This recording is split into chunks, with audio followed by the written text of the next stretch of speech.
Dominique Talop. Alors je tiens à la base vous dire que je devais prévoir des comic dubs, mais vu que c'était trop galère à finir dans les temps, j'ai préféré vous donner ce nouveau format d'émission. J'espère qu'il vous plaira. Allez, bon visionnage. Hey poto, t'as jamais joué à Undertale? Genre, si je te dis Bad Time, Megalovania, The Grand Papyrus, ça te dit rien? Attends, laisse-moi 5 minutes s'il te plaît pour te convaincre de jouer à Undertale. Bon alors, à ce moment-là, il devait avoir un générique pour les jeux de Juju, mais le truc c'est que j'ai toujours pas inventé, donc on va laisser ce petit truc très qualitatif et très professionnel, et on verra ce qu'on pourra faire au prochain épisode. Allez, attention, cette chronique n'a pas pour but de durer exactement 5 minutes. Et je précise pour les fans de Undertale que je ne prendrai pas en compte telle théorie car ce serait du spoil, donc merci de pas venir me faire chier avec ça. Voilà. Dans Undertale, t'es un petit humain qui est tombé dans l'underground et c'est le royaume des monstres et...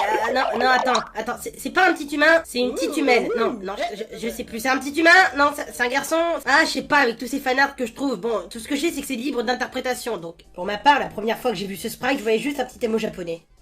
Attends, d'où tu me traites des mots là? Je t'emmerde, connard! De toute façon, même dans l'underground, on peut pas comprendre ma haine intérieure. Revenons à nos moutons. Le petit problème, c'est qu'auparavant, les humains et les monstres se sont foutus sur la gueule, et les monstres ont été emprisonnés sous terre, à l'aide d'une barrière magique recréée par Donald Trump l'enchanteur. Depuis, ils ont une haine sans fin envers les humains. Et le petit défi qui se coule, c'est qu'en plus d'être aussi indésirable qu'un cornichon dans un Big Mac, la barrière magique ne peut être détruite qu'avec l'aide d'âmes humaines. Ils ont donc besoin de te tuer pour ensuite prendre ton âme et l'absorber afin de détruire la barrière. Et c'est à ce moment-là que tu comprends que tomber ici était la pire chose qui pouvait t'arriver. À moins que ça pourrait être pire. Oh, s'il vous plaît, me faites pas de mal. Je ne suis encore qu'un enfant à la sexualité douteuse.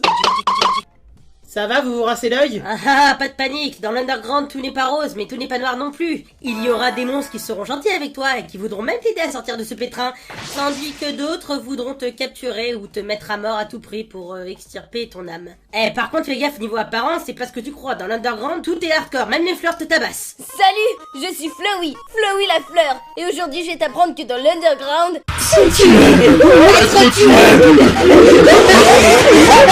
Oh, mais c'est qu'il est mignon, monsieur Lafleur, hein, tu me faire quoi, gousi? Ah putain! T'as cru quoi, négro? Ici c'est l'underground, pas le 93, hein! Boum, bitch! Vas-y, chiale, gros bébé, chiale! Et ouais, ma gueule! Quoi? Miskin, le gars marche sur une ortie et ça y est, il pleure! La honte, je te jure, lâche-moi sur toi! Tu as un système de combat où tu diriges un petit cœur et il faut toujours esquiver les projectiles. Par contre, à chaque gros boss, le cœur change de couleur et le gameplay change avec. Mais ça ne s'arrête pas là. Deux choix s'offrent à toi à chaque combat. Soit tu peux choisir la voie de la violence et tuer les monstres qui te barrent la route, même ceux qui sont sympas de base avec toi. Pour que tu te sentes à l'aise dans l'underground, je t'ai fait une tarte. Mais elle est dégueulasse! Vous voulez quoi? Les mots sont comme des poignards. Ou bien à l'inverse, tu peux devenir leur ami grâce à une série d'actions, comme leur faire des blagues, les consoler, ou bien nettoyer leur armure pour qu'ils puissent aller pécho leurs collègues. Non, c'est pas une blague. T'as vraiment deux gars qui te barrent la route et tu dois vraiment les jarter comme ça dans cette petite attaque. Une fois le monstre sympathisé, il vous épargnera. Et ça peut même marcher avec les monstres qui ne vous aiment pas du tout. Humain, tu es en état d'arrestation. Tu ne passeras pas cette frontière et tu es désormais mon prisonnier. Ouais, ou au pire, je t'invite au grec. Personne ne m'avait invité au grec auparavant. Et d'ailleurs, on peut vraiment avoir un rencard avec certains monstres. Genre sur certains, c'est une grosse parodie de jeu de date, rien de sérieux. Dommage, Toriel, elle est bonne. Alors, Humain, tu es plus harissa ou samouraï? Ni l'un ni l'autre, je préfère le sel. C'est bon avec les frites. Bon, ça c'était le petit côté mignon et rigolo d'Undertale, mais où est le côté sérieux dans tout ça? Faut savoir que même si Undertale est un jeu qui se veut avant tout amusant et humoristique, il cache un background plutôt assez noir, et je ne peux que vous laisser le découvrir sans trop vous dire, au risque de vous spoiler. Vous ne le regretterez pas. Sinon, sachez qu'au début, vous trouverez certainement les monstres du jeu assez faciles, voire même ridicules. Mais ce n'est que quelques minutes de jeu après avoir passé les premiers boss que vous verrez la vraie difficulté de ce jeu. Mais pas de panique, à force de jouer, vous finirez par comprendre de mieux en mieux le système de combat et vous commencerez enfin à avoir ce qu'on appelle du skill. Pas toi dans l'honneur, humain. Attendez, vous êtes... Mais bien sûr, avant d'en arriver à ce stade, va falloir s'entraîner, Bobby. La moralité de Undertale est surtout une histoire de détermination. Un pauvre petit être qui va devoir se surpasser lui-même pour sortir de cet enfer, quitte à défier la mort à moult reprises. Et non, ce n'est pas une creepypasta. Il y a quelques trucs qui font peut-être un peu flipper dans Undertale. Sinon, c'est un jeu qui aime bien casser le quatrième mur. Bref, sachez par contre que le jeu vous fera culpabiliser selon les choix que vous faites. Que ce soit tuer un monstre ou bien l'épargner, la moindre de vos actions peut changer l'avenir. Même que selon vos choix, certains feront tout pour vous arrêter. quitte à avancer vers leur propre mort. Ok petite merde, prépare-toi au combat le plus coriace de toute ta vie. Je meurs. Qu'est-ce qu'elle dit? Je l'ai fait exprès de dire que j'étais mort. Ha ha ha. Aussi, les musiques de ce jeu sont super cool et très prenantes. Elles sont toujours adaptées aux monstres et au moment précis du jeu. Tu sais, c'est un peu comme un film d'Adam Sandler, sauf que là, les musiques, elles sont bien.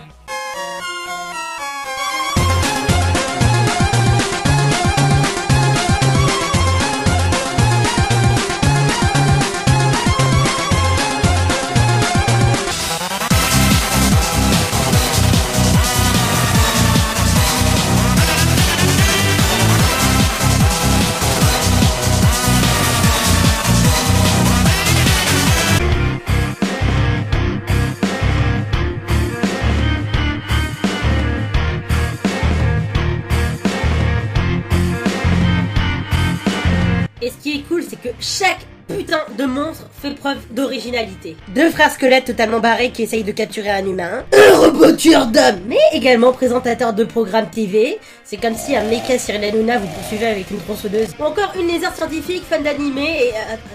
Attends 2 secondes, tu regardes quoi Elfis? Tu regardes Dragon Ball Super sans moi? Elfis, on avait dit qu'on regardait ensemble Dragon Ball Super, tu fais quoi là, espèce de merde? Espèce de grosse espèce de... Le jeu est assez court, il faut en tout une après-midi pour le finir. Mais il y a plusieurs fins, ce qui fait que tu peux le recommencer vite fait, bien fait et assez rapidement. Mais seulement 3 de ces fins sont majeures. La fin neutre, tu as tué qui tu voulais et épargné qui tu voulais. Seulement les conditions de vie changeront dans l'underground après ton départ. La fin pacifique où tu as fait le jeu sans tuer personne. Et la fin génocide où tu as fait le jeu en tuant tous ceux qui bougent et en affrontant des boss de plus en plus durs. Pour ma part, c'est ma fin préférée. Quoi qu'il arrive, vers la fin du jeu, et je dis bien vers la fin et pas à la fin, merci, je ne spoil rien du tout. Enfin si, mais c'est pas important. Vous serez jugé par Sans, un petit squelette vachement cool et très sympa qui est un peu le gardien de l'underground. Et qui aussi adore faire des blagues et dire merde à la logique. Alors, ce verdict? Eh bien, franchement, je trouve que c'était un bon épisode. En fait, je parlais de mon jugement. Oh, bah, tu t'es ramené, tu as foutu un peu le sbeul en ville, tu as tué des gens, t'as traumatisé mon frère à vie avec ton histoire de sel et de frites, donc tu as fait la voie génocide. Alors, on va dire que t'es un gros connard? Pardon? Je te le permets pas. Je m'en bats le coccyx, frère.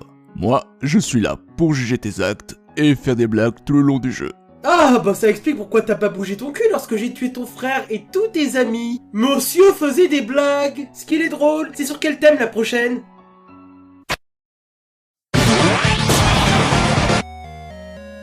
Voilà, j'espère que cela vous aura donné envie de jouer à Undertale. Sachez qu'il y a un patch français qui est sorti récemment et je vous conseille d'aller jeter un coup d'œil. Il est vraiment très bien foutu. Si vous avez des franchises de jeux à me conseiller, n'hésitez pas. Et bien sûr, allez donc faire un tour sur ma page Facebook ou sur mon DeviantArt si vous voulez voir d'autres dessins d'Undertale que j'ai fait. Parce que bon, ceux-là ils sont faits un peu à la va-vite. Bon, je cherche pas d'excuses, mais j'aurais pu faire mieux quoi. Allez, sur ce mini Talope, joyeux Noël! Ah, et j'ai oublié de mentionner, le jeu s'inspire énormément de la saga des Earthbound. Donc je sais pas si vous connaissez, mais bon, vous voyez SNES en Super Smash Bros, bah c'est là d'où sort le jeu, voilà. Bon, bah voilà. Il est mort et... Oh